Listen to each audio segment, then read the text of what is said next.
ನಮಸ್ಕಾರ ವೀಕ್ಷಕರೇ, ನಾನು doctor Santosh. Ayurveda for all ಚಾನಲ್ಗೆ ಸ್ವಾಗತ. ಆಯುರ್ವೇದದಲ್ಲಿ ಚರಕ ಸಂಹಿತೆಯಲ್ಲಿ ಮೇಧ್ಯ ರಸಾಯನ ಅಂತ ಅಧ್ಯಾಯ ಹೇಳಿರುವಾಗ ಮನುಷ್ಯನ ಬುದ್ಧಿ, ಸ್ಮೃತಿ, ಮೇಧ ಇದನ್ನು ಹೆಚ್ಚಿಸುವ ಔಷಧಿ ಬಗ್ಗೆ ಹೇಳಿದ್ದಾರೆ. ಈ ವಿಡಿಯೋದಲ್ಲಿ ನಾವು ಮಕ್ಕಳಲ್ಲಿ ಮತ್ತು ದೊಡ್ಡವರಲ್ಲಿ ಬುದ್ಧಿ, ಸ್ಮೃತಿ, ಮೇಧವನ್ನು ಹೇಗೆ ಜಾಸ್ತಿ ಮಾಡುವುದು ಮತ್ತು ಅದಕ್ಕೆ ಬೇಕಾಗಿರುವ ಗಿಡಮೂಲಿಕೆಯನ್ನು ನಾವು ಮನೆಯಲ್ಲಿ ಹೇಗೆ ಮಾಡಿಕೊಳ್ಳುವುದು ಅಂತ ಸಂಪೂರ್ಣವಾಗಿ ತಿಳಿದುಕೊಳ್ಳುವ. ಮೊದಲಿಗೆ ನಾವು ಮೇಧ ಅಂದ್ರೆ ಏನು, ಸ್ಮೃತಿ ಅಂದ್ರೆ ಏನು ಮತ್ತು ಬುದ್ಧಿ ಅಂದ್ರೆ ಏನು ಅಂತ ತಿಳ್ಕೊಳ್ಳುವ. ಮೇಧ ಅಂತ ಹೇಳಿದರೆ ಗ್ರಹಣ ಶಕ್ತಿ. ಚರಕನ ಪ್ರಕಾರ ಮೇಧ ಅಂತ ಹೇಳಿದರೆ ತ್ವರಿತವಾಗಿ ಗ್ರಹಿಸುವ ಮತ್ತು ಅರ್ಥ ಮಾಡಿಕೊಳ್ಳುವ ಶಕ್ತಿ ಅಂತ ಹೇಳಿದರೆ ಯಾವ ವಿಷಯವನ್ನು ಕೇಳಿದ ತಕ್ಷಣ ಹಿಡಿದುಕೊಳ್ತೇವೆ ಮನಸ್ಸಿನಲ್ಲಿ, ಅದೇ ಆ ಸಾಮರ್ಥ್ಯವೇ ಮೇಧ. ಉದಾಹರಣೆಗೆ ಟೀಚರ್ಸ್ ಹೇಳಿದ ವಿಷಯವನ್ನು ಬೇಗನೆ ಅರ್ಥ ಮಾಡಿಕೊಳ್ಳುವ ವಿದ್ಯಾರ್ಥಿಗಳಿಗೆ ಮೇಧ ಶಕ್ತಿ ಹೆಚ್ಚಿದೆ ಅಂತ ಹೇಳಬಹುದು. ಸ್ಮೃತಿ ಅಂತ ಹೇಳಿದರೆ ಈ ಹಿಂದೆ ತಿಳಿದ ವಿಷಯವನ್ನು ಮತ್ತೆ ನೆನಪಿಗೆ ತರುವ ಶಕ್ತಿ ಅಂತ ಹೇಳಿದರೆ ಒಮ್ಮೆ ಕಲಿತ ವಿಷಯವನ್ನು ಮರೆಯದೆ ಅಗತ್ಯ ಸಮಯದಲ್ಲಿ ನೆನಪಿಸಿಕೊಳ್ಳುವ ಶಕ್ತಿ. ಉದಾಹರಣೆಗೆ ಪರೀಕ್ಷೆಗೆ ಓದಿದ ವಿಷಯವನ್ನು ಪರೀಕ್ಷೆಯಲ್ಲಿ ನೆನೆಸಿಕೊಂಡು ಬರೆಯುವುದು, ಇದು ಸ್ಮೃತಿ ಅಂತ ಹೇಳ್ತಾರೆ. ಬುದ್ಧಿ ಅಂತ ಹೇಳಿದರೆ ವಿವೇಕ ಶಕ್ತಿ ಅಂತ ಹೇಳಿದರೆ ಸರಿ ಯಾವುದು ತಪ್ಪು ಯಾವುದು ಅಂತ ಗುರುತಿಸಿ ನಿರ್ಣಯ ಮಾಡುವ ಶಕ್ತಿಯನ್ನು ಬುದ್ಧಿ ಅಂತ ಹೇಳ್ತಾರೆ. ಆದ್ದರಿಂದ ಚರಕರ ಪ್ರಕಾರ ಮಾನಸಿಕ ಆರೋಗ್ಯ ಅಂತ ಹೇಳಿದರೆ ಮೇಧ, ಸ್ಮೃತಿ, ಬುದ್ಧಿ ಇವುಗಳನ್ನು ಕಾಪಾಡುವುದು ಮತ್ತು ಅದು ಜಾಸ್ತಿ ಮಾಡಿಕೊಡುವುದು. ಇದು ಹೇಗೆ ಮಾಡುವುದು ಅಂತ ಹೇಳಿದರೆ ಆಯುರ್ವೇದದಲ್ಲಿ ಹೇಳಿರುವ ಒಂದು ಸಸ್ಯ, ಅದುವೇ ಮಂಡುಕ ಪರ್ಣಿ ಅಂತ. ಇದು ಎಲ್ಲ ಕಡೆಗೆ ಸಾಮಾನ್ಯವಾಗಿ ದೊರೆಯುವಂತಹ ಸಸ್ಯವಾಗಿದೆ. ಮಂಡುಕ ಪರ್ಣಿ ಇದೊಂದು ತೆವಳುವ ಸಸ್ಯವಾಗಿದೆ. ಇದು ನೆಲದ ಮೇಲೆ ಹರಡಿಕೊಂಡು ಬೆಳೆಯುತ್ತದೆ. ಇದರ ಎಲೆ ಹಸಿರಾಗಿರ್ತದೆ ಮತ್ತು ಇದು ಕಪ್ಪೆಯ ಕಾಲಿನಂತೆ ಇರ್ತದೆ. ಆದ್ದರಿಂದ ಇದಕ್ಕೆ ಮಂಡುಕ ಪರ್ಣಿ ಅಂತ ಹೇಳ್ತಾರೆ. ಇದಕ್ಕೆ ಕನ್ನಡದಲ್ಲಿ ಒಂದಲಗ ಅಂತ ಕರೀತಾರೆ. ಬೊಟಾನಿಕಲ್ ನೇಮ್ ಬಂದು ಸೆಂಟೆಲ್ಲಾ ಏಸೈಟಿಕಾ. ನೋಡಿ ವೀಕ್ಷಕರೇ, ಇದು ಮಂಡುಕ ಪರ್ಣಿ ಅಂದರೆ ಈ ಥರ ಇರ್ತದೆ. ಇದರ ಎಲೆ ಈ ಕಪ್ಪೆಯ ಫುಟ್ ಅಂದರೆ ಕಾಲಿನಂತೆ ಇರ್ತದೆ ಅದರದ್ದು. ಸೊ ಇದನ್ನು ಮಂಡುಕ ಪರ್ಣಿ ಅಂತ ಹೇಳ್ತಾರೆ. ಅದೇ ಥರ ಇದು ನೆಲದ ಮೇಲೆ ಹರಡುವ ಸಸ್ಯವಾಗಿದೆ. ಈ ಥರ ಒಂದು ಬೇರಿಂದ ಮತ್ತೊಂದು ಬೇರಿಗೆ ಹರಡ್ತದೆ, ಈ ಥರ ಎಲೆ ಬಿಡುತ್ತದೆ. ಮತ್ತು ಇದು ಒಂದು ಎಲೆ ಒಂದೇ ಚೊಟ್ಟಿರ್ತದೆ ಇದಕ್ಕೆ ಈ ಥರ. ಅದರಿಂದ ಒಂದಲಗೆ ಅಂತ ಕನ್ನಡದಲ್ಲಿ ನಾವು ಕರಿತೇವೆ. ಒಂದು ಚೊಟ್ಟಿಗೆ ಒಂದೇ ಎಲೆ ಇರ್ತದೆ. ಈ ಥರ ಕ್ರೀಪರ್ ಅಂತ ಹೇಳ್ತೀವಲ್ಲ, ಆ ಥರ ಉದ್ದವಾಗಿ ಬೆಳೀತದೆ. ಇದು ಸಾಮಾನ್ಯವಾಗಿ ಎಲ್ಲ ಕಡೆ ಈ ನಮ್ಮ ಕರಾವಳಿ ಭಾಗದಲ್ಲಿ ಎಲ್ಲ ಕಡೆ ಬೆಳೀತದೆ. ಇದನ್ನು ನಾವು ಈ ಸ್ಮೃತಿ ವೃದ್ಧಿ ಮಾಡಲಿಕ್ಕೆ, ಬುದ್ಧಿ ಶಕ್ತಿಯನ್ನು ಜಾಸ್ತಿ ಮಾಡಲು ಮಕ್ಕಳಲ್ಲಿ ಮತ್ತು ದೊಡ್ಡವರಲ್ಲಿ ಯೂಸ್ ಮಾಡ್ಕೊಳ್ಬೋದು. ಇದು ಯಾವ ಥರ ಎಲ್ಲ ಮಾಡುವುದಂತ ಹೇಳಿದರೆ ಮುಂದಿನ ವಿಡಿಯೋದಲ್ಲಿ ಹೇಳ್ತೇನೆ.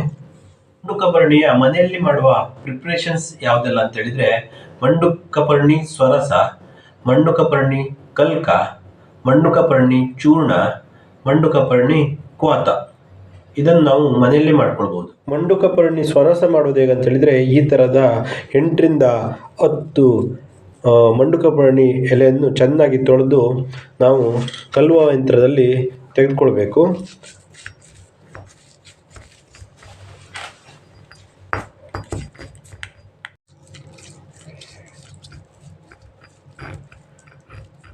ಈ ಥರ ಪೇಸ್ಟ್ ಆಗಬೇಕು. ಇದು ಈ ಥರ ಕಲ್ಕ ಥರ ಆಗಬೇಕು.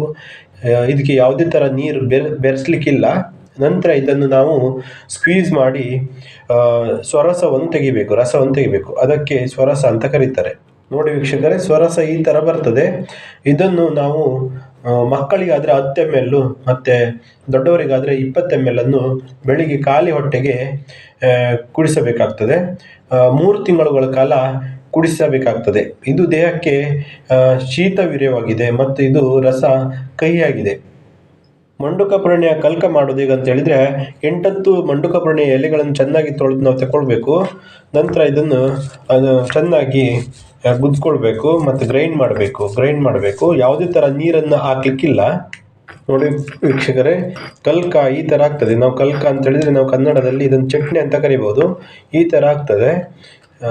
ಕಲ್ಕ. ಇದಕ್ಕೆ ಯಾವುದೇ ಥರ ನೀರು ಹಾಕ್ಲಿಕ್ಕಿಲ್ಲ. ಇದನ್ನು ನಾವು ಮಕ್ಕಳಿಗೆ 3 ಗ್ರಾಮಿನಷ್ಟು ಮತ್ತು ದೊಡ್ಡವರಿಗೆ 5 ಗ್ರಾಮಿನಷ್ಟು ಬೆಳಿಗ್ಗೆ ಖಾಲಿ ಹೊಟ್ಟೆಗೆ ಕೊಡಬೇಕು. ಇದನ್ನು ನಾವು ದನದ ತುಪ್ಪದಲ್ಲಿ ಕೂಡ ಮಿಕ್ಸ್ ಮಾಡಿ ಕೊಡ್ಬೋದು, ಇಲ್ಲಾಂದ್ರೆ ಜೇನುತುಪ್ಪದಲ್ಲಿ ಕೂಡ ಮಿಕ್ಸ್ ಮಾಡಿ ಕೊಡ್ಬೋದು. ಮಂಡುಕ ಪರ್ಣಿಯು ನಮಗೆ ಫ್ರೆಶ್ ಆಗಿ ಸಿಗದಿದ್ರೆ ಇದನ್ನು ನಾವು ಮಾರ್ಕೆಟಿಂದ ಒಣಗಿದ ಮಂಡುಕ ಪರ್ಣಿಯನ್ನು ತೆಗೆದುಕೊಂಡು ಬರಬೇಕು. ಇದನ್ನು ನಾವು ಚೂರ್ಣ ರೂಪದಲ್ಲಿ ಯೂಸ್ ಮಾಡ್ಬೋದು. ಚೂರ್ಣ ರೂಪ ಅಂತ ಹೇಳಿದ್ರೆ ನಾವು ಅದನ್ನು ಗ್ರೈಂಡರ್ಗೆ ಹಾಕಿ ಇಲ್ಲಾಂದ್ರೆ ಕಲ್ವಯಂತ್ರಕ್ಕೆ ಹಾಕಿ ಫೈನ್ ಪೌಡರ್ ಮಾಡ್ಕೊಳ್ಬೇಕು.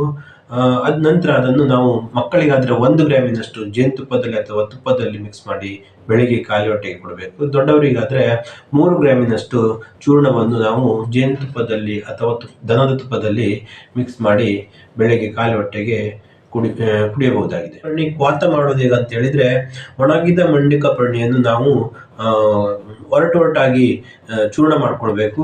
ಅದು 1 ಪಾರ್ಟ್ ಅನ್ನು ತೆಗೆದುಕೊಂಡು ಅದಕ್ಕೆ 16 ಪಾರ್ಟ್ ನೀರು ಹಾಕಬೇಕು ಅಂತ ಹೇಳಿದ್ರೆ 200 ml ನೀರು ಹಾಕಬೇಕು. ಅದನ್ನು ನಾವು ಕುದಿಸಿ ಕಾಲು ಭಾಗ ಕೀಳಿಸ್ಕೊಳ್ಬೇಕು. ಸಾಧಾರಣ 100 ml ಆಗ್ತದೆ. ಇದನ್ನು ನಾವು 50 ml ಬೆಳಗ್ಗೆ ಮತ್ತು 50 ml ರಾತ್ರಿ ಆಹಾರದ ನಂತರ ತೆಗೆದುಕೊಳ್ಬೇಕಾಗ್ತದೆ. ಮಂಡುಕ ಪರ್ಣಿಯ ಯಾವುದಾದರೂ ಒಂದು ಪ್ರಿಪರೇಷನ್ ಅಂತ ಹೇಳಿದ್ರೆ ಚೂರ್ಣ ಅಥವಾ ಕ್ವಾತ ಅಥವಾ ಸ್ವರಸ ಅಥವಾ ಕಲ್ಕವನ್ನು ನಾವು 3 ತಿಂಗಳುಗಳ ಕಾಲ ತೆಗೆದುಕೊಂಡಲ್ಲಿ ಮಕ್ಕಳಿಗೆ ಅಥವಾ ದೊಡ್ಡವರಲ್ಲಿ ಇದು ಖಂಡಿತ ಬುದ್ಧಿ, ಸ್ಮೃತಿ ಮತ್ತು ಮೇಧಶಕ್ತಿಯನ್ನು ವೃದ್ಧಿಸುತ್ತದೆ.